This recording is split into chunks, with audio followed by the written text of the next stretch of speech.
Welcome back. Well, we have Kurt Weimann here, who is our Director of Landscaping Services. Well, welcome. Very nice to have you on. Thank you for having me. You're welcome. And you know, you have a very large group, and you guys are constantly busy because we have so much to take care of in our village. Yes, it never ends. It never ends. And you know what? Let's just give everybody sort of a brief overview of what landscaping is in charge of. Everything green except the golf courses. Okay. We don't do the golf courses, so we do all the trees, all the grass, all the shrubs, all the slopes, all of those things. The slide up there kind of gives you the scope of how big this place is. Mm-hmm. We manage a total of a little over 650 acres. But to put it in perspective, you look at the total of the turf, there's 310 acres of turf. In the summer, we're mowing it once a week, so we're mowing well over 1,200 acres of turf every week. Wow. In addition to all the other things we do. Yeah. So, now, all of the grass that you cut, that is used as part of the mulch, is that correct? We use mulching mowers. Oh, so okay. They actually have a special blade inside them that sort of keeps the cut grass up inside it until it's minced into little tiny pieces, and then it drops back in and works as fertilizer. So it saves us on fertilizer costs. Well, that's great. Good recycling there. All right, so landscaping services overview. This is all of the people that you're in charge of. Broken into 9 different work centers. We call them here work centers. Okay. So as you can see on the slide, like 510 is a small group. It's 5 people. They're doing all of our turf reduction and big replanting jobs. A lot of, as everyone knows, the plants here are really old. So we've been sort of systematically going through and replacing them. And then the nursery and composting. 99% of what is planted here in the community comes from our nursery. We have a 6-acre nursery. We grow everything from cuttings. We actually go out into the community, cut little twigs from plants, and then repropagate them. So it's along with our composting. So everything we cut is mulched, is ground up and turned into mulch and put back into the community.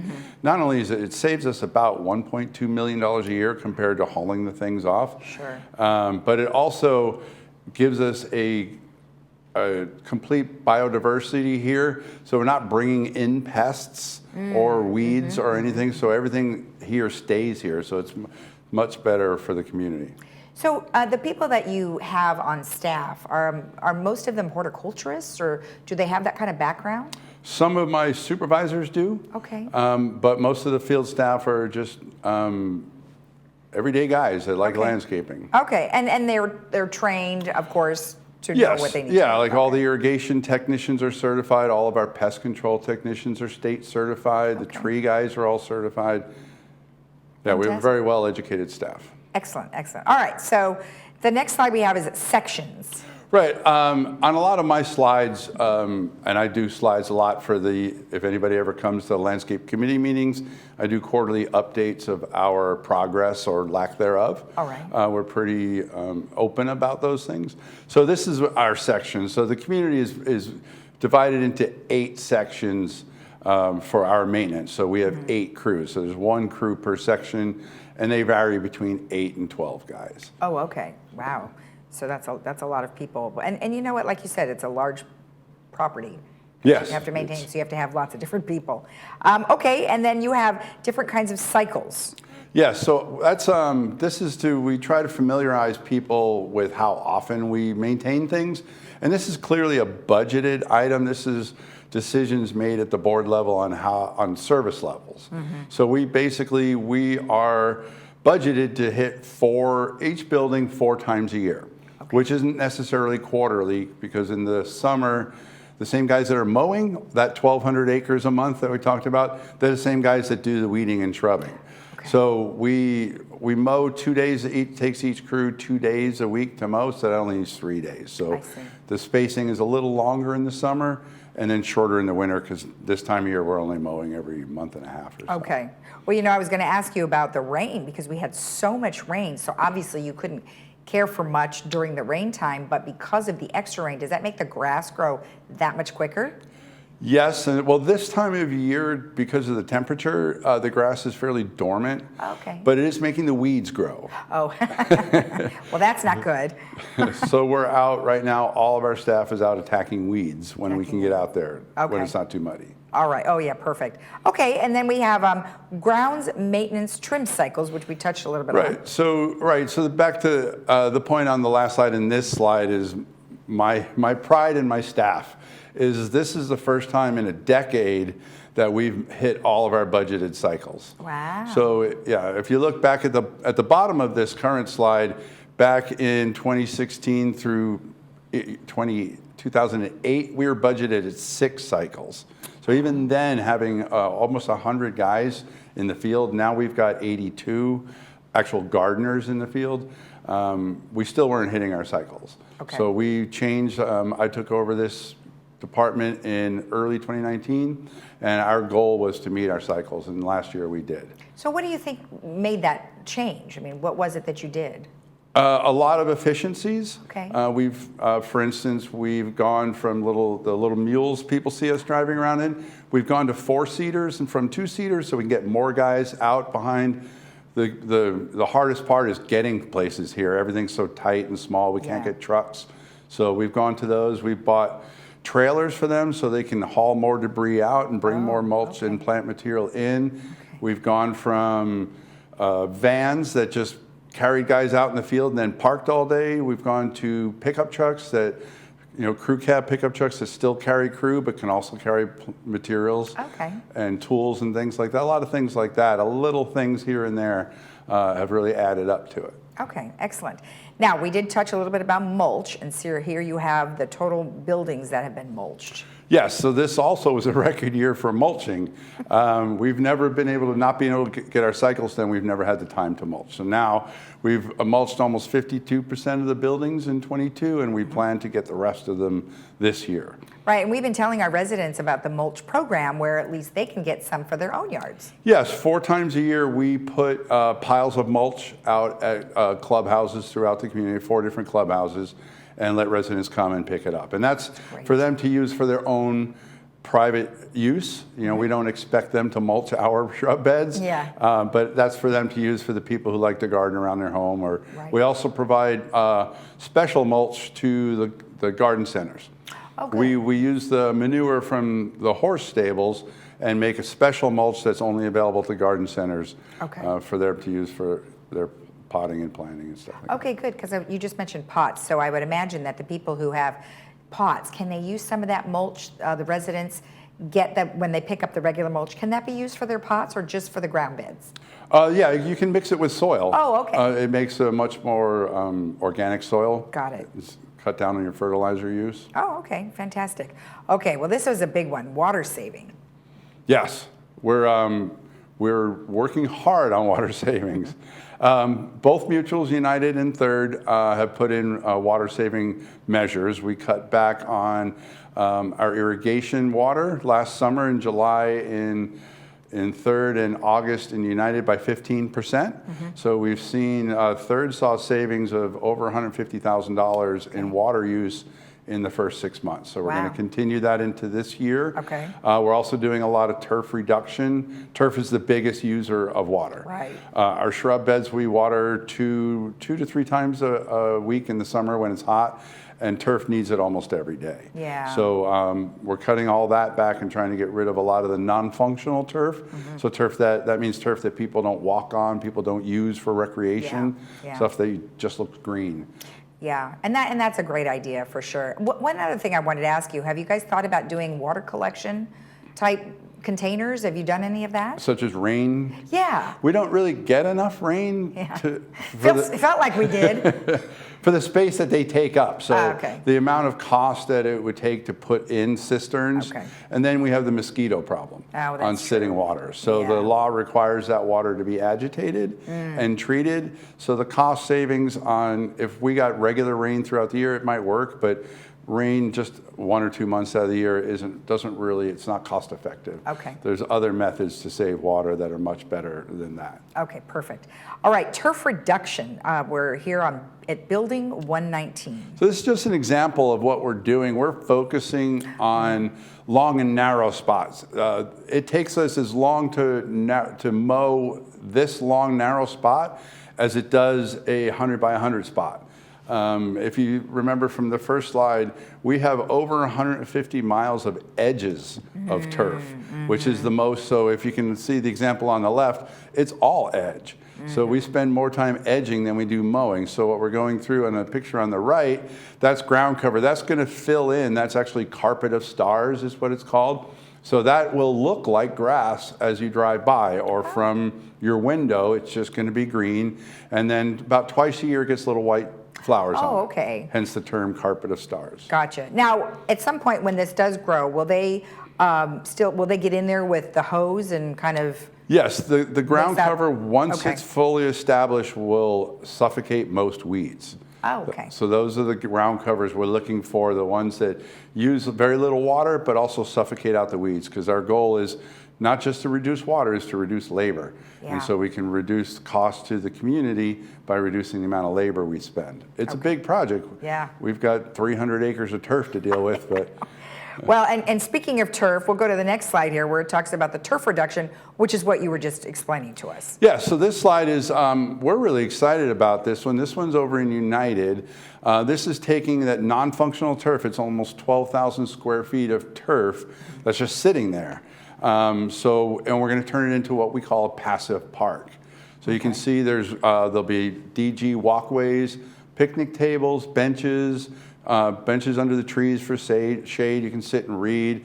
Everything is also dog friendly. Everything within 5 feet of the walkways is safe for dogs to walk on and use. Yes, okay. So it'll turn a spot that is just green into a spot that residents can enjoy. I think that's great. That is awesome. All right, so we mentioned here on this day, things that you guys need to be aware of, and here's one of the things is the Urban Forest Management Plan that we have been letting people know about. But can you give me an overview of exactly what it is? Yes, Urban Forest Management Plan is a long-range planning tool that helps us manage our trees. We've got almost 39,000 trees here in the community, and a lot of them are older, mature trees. And a lot of them, we've got 250 different species of trees. A lot of them really don't belong in our arid environment. And they use a lot of water. And most of them are planted in turf, so they're getting the water. But as we reduce the turf, we're going to have to look at what sort of trees we need in the future. We're not talking about taking down any trees that are here now. Right. It's a roadmap for the future on how do we maintain the beauty of Laguna Woods, accentuating the woods, and for perpetuity, for future generations. Okay. Most of us won't see the benefits of this plan, but future generations will. So what is the DUDEK? That is the consultant we're using. Oh, They're okay. a nationwide company that specializes in environmental issues. Great. That's a really great way. Like you said, you don't want to cut anything down, but some do die, and you'll have to take them out at some point and then replace them with something that you're talking about. Yes, and what we have here in the community is we have a lot of trees planted too close to buildings and too close to other infrastructure. So it's also going to give us a dynamic plan that we can use on not only what trees to plant, but where to plant them so that they create less damage and require less trimming down the road. Yeah, some of these trees have huge root systems. Yes. The root system is always as big as the tree branches. Oh, yeah, So, there's some big trees, that's yes. for sure. All right, so mapping the steps, like you mentioned, you're going to do the current status of the urban forest, and then you have a process. Right, so we're already to step 3, the community input. We have a survey out there online. It's been in the weekly blast. It was also on the Globe for those of you who want to. We're going to keep it open until March 15th. And it's a basic 8-question questionnaire on basically what do you value about trees? Great. Where do you want to see our trees in the future? That's great. I think it's always great to include those people who live here, right? Because they're the ones that benefit, so they should be able to share that with you, so that's a great thing. Yes, and we know that, we talk about it a lot at the landscape committee meetings. Okay. And the landscape committee meetings don't get a huge crowd. So we felt it was important to reach out to everybody. Yes. So as of last Friday, we've gotten over 700 responses on the survey. Good. Yes. Good, and that's for the entire community. Entire community. Okay, Yes. perfect. So make sure you guys get in there, and those you can get those at Resident Services, the surveys, and you just pop in there and pick it up, fill it out, and leave it with them through March 15th. Okay, current status, what's happening? Well, the first part was to talk to our staff, to see what our current methodologies are, to go through all of the current rules and policies that the boards have passed, as well as look at my staff's certifications and our trimming methodologies, as well as our planting methodologies and all of that. So we've gone through all of that. They've also gone through our tree inventory. Those who have been with the community for a while know that we did an inventory about 6 years ago. We went and looked at pretty much every tree, created all the aspects, the size, the health, the location, all of that. So we've got a great database of that. So this consultant has gone through that database, looking for weak spots, strong spots, things like that. And now we're in the community outreach. So then the final step is they're going to go through everything, bring us a draft plan, which we will present to the landscape committees for their input, and then we'll modify that draft plan and then hopefully have a final plan by June. Okay, fantastic. And I know there was a lot of discussion last year about irrigation, and so now you've obviously taken all of that into consideration, and you're installing different types of controllers. Yes, GRF we awarded a contract last year to replace all of our controllers here in the community. The system we had here is well over 20 years old. It's obsolete. They are not making parts for it anymore. And also, the big part is communication. You saw how big this place is. We have over 450 controllers here in the community. And the old system we had, we were renting phone lines from the phone company that talked to what we call cluster control units, which then talked to the controllers on radio, which is a line of sight thing. So every time a tree grew up in the way, we'd have to go trim the tree to make the controllers work. So there's a lot of labor. So the new systems are all completely weather-based. We get it from the National Weather Service, the information. It's all computerized. They're all by cell phone. And the problem with the old system was to make any changes, we had to go to the main terminal in our office. So a tech would be out in the field and see that something's running 2 minutes too long. He would have to make notes, run into the office, make changes, then go back out and make sure it's working. Now we can make those changes from a cell phone. Oh boy, isn't that amazing? Right, and it also gives us accountabilities on the staff. We know what we can tell on the computer when they've been there. Okay. We know when they've run. They're also going to include just having this kind of control over the system. We estimate it'll save another 18% on our water. Wow. But also it can tell us when we have, it's like a broken sprinkler head. It won't automatically shut them off. We don't have that infrastructure in place, but it will give a warning. So it knows when station 3 is supposed to use 60 gallons of water an hour, and if it jumps up to 100, it will give us a warning so we know something's wrong and we can run out and fix it. That is amazing. That's great. All right, so you've got some initiatives for this year. Tell us a little bit about that. Well, we want to complete the installation of that system. We are ahead of schedule. We were originally going to be done in September. We're shooting for June. The sooner we get it done, the more savings we get. Right. We're continuing to add drought-tolerant species to our nursery. Great. We're expanding they grow slower than the other plants, which is part of the deal with them. Right. So we're taking up more space. So it's taking us a little while, but we're propagating more and more species. There's a lot of hybrid species coming out that we're excited about, where they're taking plants that necessarily didn't grow in this area, but they're making them so they are drought tolerant and grow in our environment. So yes, the industry is really evolving, especially in Southern California, to drought tolerant. So we're excited about getting new plant materials in. We're going to continue the turf removal, turf replacement, I should say. It's much better. We're updating our methodologies to get more mulch out there. Mulch saves water too. As you can see, everything we're doing is to save water and save money. Yeah. Also, the state passed a law stating that as of 2024, all of our backpack blowers, string trimmers, all of our handheld tools will no longer be able to be purchased in California gas powered.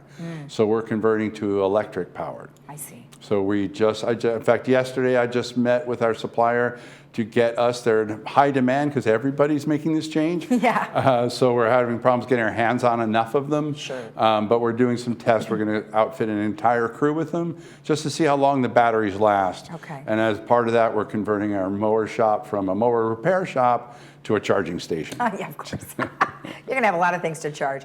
Everything looks great, and then of course you're going to establish the urban management plan for the trees. Of course. That's Yes. great. Well, thank you so much for everything that you do. We really appreciate it. You're doing a great job. Thank you. You're welcome. If you would like any information about what we have just discussed, you can always send an email to generalmanager@vmsinc.org, and we will direct it to the appropriate person. We'll be right back.